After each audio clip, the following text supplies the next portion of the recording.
Let me ask you about Lewandowski. Initially, your campaign said this never happened. There was no video of it.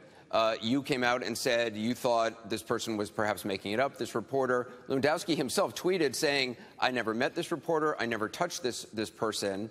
Now the video shows he clearly did touch this person. Well, whether or not you think it was battery or not. Touch. I don't know what touch means. Well, he said, I never touched this person. And then she says, oh, look at my arm. I mean, did he mislead you as well? Not at all. No, not at all. Look, I didn't know we had all these security cameras all over. By the time I found out, I said, wow, this is really wonderful. This exonerates him totally. Now, but if it would have happened, you know, she said she went to the ground or something to the effect that she almost went to the ground. She was in pain. She went to the ground. When she found out that there was a security camera and that they had her on tape, all of a sudden that story changed. No, that's not true. She says her story has remained exactly the same. She was knocked a little bit off. Can I read this to you then? Yeah, that she was knocked off balance, but she remained standing. Do you mind if I read you her statement? I mean, give me a break. You know, the problem is everybody dumps people when there's like a sign of political incorrectness.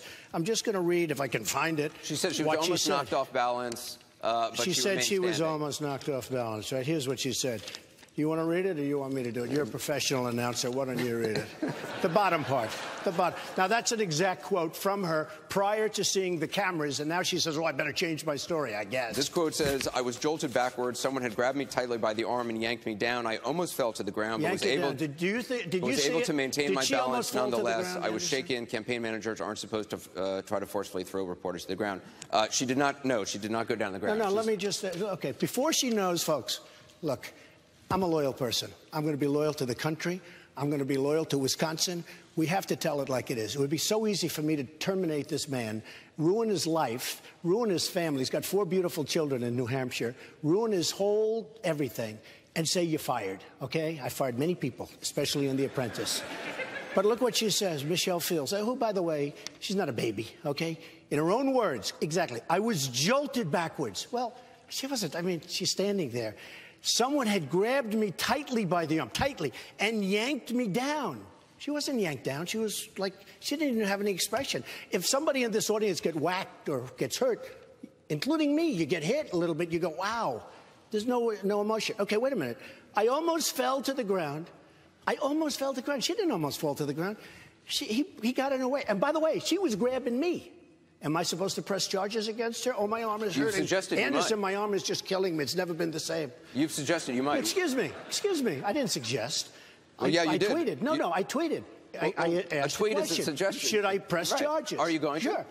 I don't know. Maybe I should, right? Because you know what? She was grabbing me. One of the big things you talked about during the primaries, and we had interviews about this, you talked about it during debates, 11 million undocumented immigrants in this country. They got to go. The good ones can come back in, you said. They could put a door in the wall. The good ones can come back in. It's going to be done humanely, you said. There'll be a deportation force. That's no longer, it seems, there have been some contradictory statements lately, but that seems that's no longer your policy. I don't even know. Is that your policy? Let me just tell you what my policy is, and I'm not going to go into all of it because we're doing a speech in a week on immigration, which I think will explain it in even greater detail. But we're going to build a great wall. The wall is going to be paid for by Mexico. People are not going to be able to tunnel because we're going to have tunnel technology. We're going to have all sorts of things on this wall. There's going to be a real wall. Drugs will stop flowing into our nation and poisoning our youth and everybody else. We're going to have all sorts of E-Verify and everything you can think of in terms of immigration. People will not come into our country illegally. We're going to fix that. We are going to make it so that, like it's never been before. I don't know if you know, but the Border Patrol agents, 16,500 Border Patrol agents endorsed Donald Trump. They've never done that for a presidential candidate before because they're great people that want to do their job. So they don't want to stand there and watch people pour through our border. The 11 million Let me explain. Here. We're going to build a wall. We are going to build a real wall, a wall that absolutely works, and they do absolutely work if it's done properly. Right now, it's a joke. You have walls that are this high. Okay, that's number one. We are going to stop illegal immigration pouring into our country. My first day in office, I am going to notify law enforcement authorities that all of the bad dudes, and we have a lot of them, that are here illegally, that are the heads of gangs and drug cartels and all sorts of people and there crimes. Are probably millions of them, but certainly hundreds of thousands, big numbers. They're out. They're out. Excuse me. The police know who they are. I've spoken to many police. The police know who they are. They deal with them all the time. They're nothing but problems. We're going to end sanctuary cities. We're going to run a country like it's supposed to be run. We're going to have borders, very strong borders. And after that, we're going to see what happens. But we are going to find people, and we're getting immediately, and I mean first hour of the first document I will sign will say, get the bad ones out of this country, bring them back where they came from. But I know I got to follow up. You said on Hannity, you used the word softening. Even last night on Hannity, you talked about. Well, I don't think it's a softening. I think it's. But 11 million people are no longer going to be deported. I've had people say it's a hardening, actually. But 11 million who have not committed a crime. No, there's going to be a path to legalization. Is that right? You know, it's a process. You can't take 11 at one time and just say, boom, you're gone. We have to find where these people are. Most people don't even know where they are. Nobody even knows if it's 11. So it's still possible. It could be 30 and it could be 5. Nobody knows what the number is. But if somebody hasn't committed a crime, let me explain. Will they be deported? Let me tell you what. We know the bad ones. We know where they are, who they are. We know the drug cartel people. We know the gangs and the heads of the gangs and the gang members. Those people are gone. But that's a huge number. No, it's not. But that's Jeb Bush's policy. I mean, essentially. I don't know anything about Jeb Bush. He wasn't building a wall.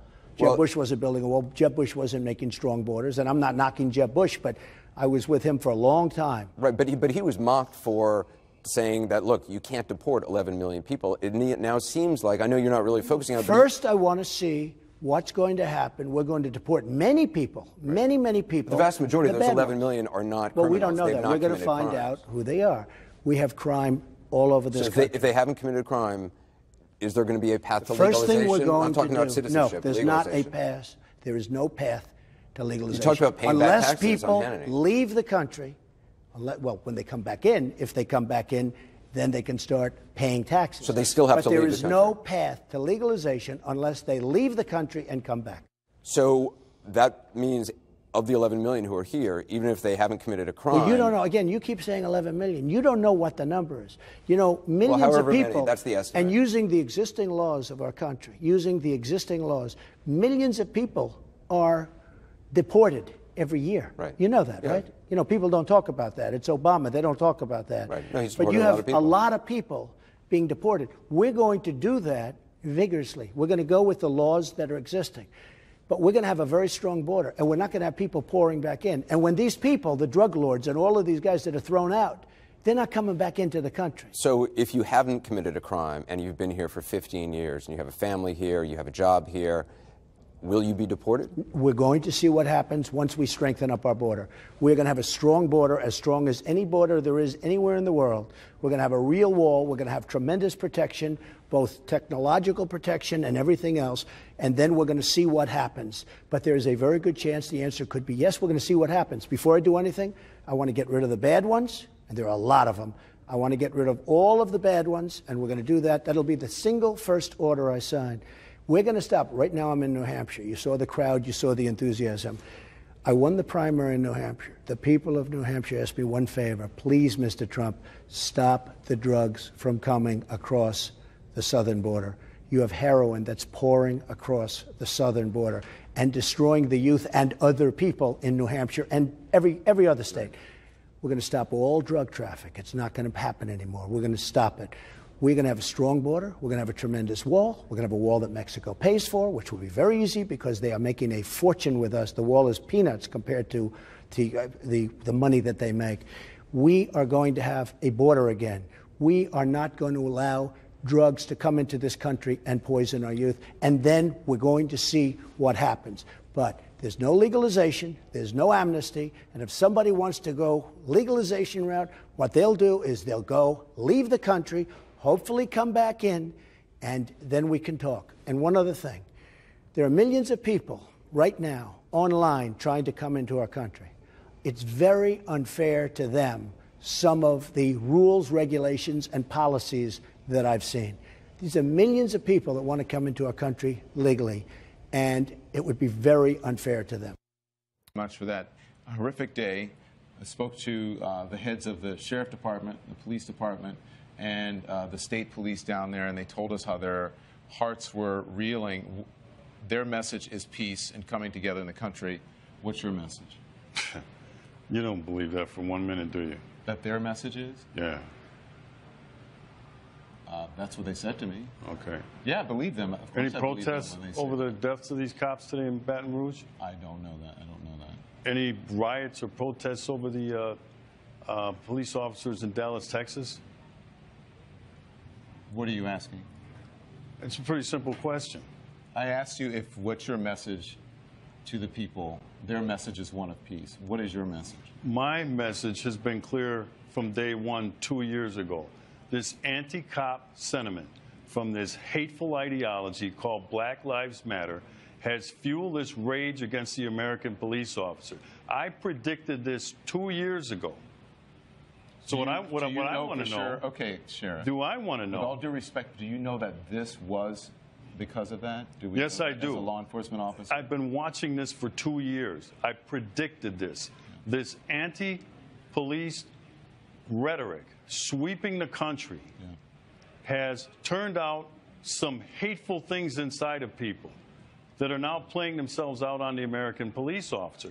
I want to know, with all of the black-on-black violence in the United States of America, by the way, when the tragedies happen in Louisiana and Minnesota, you know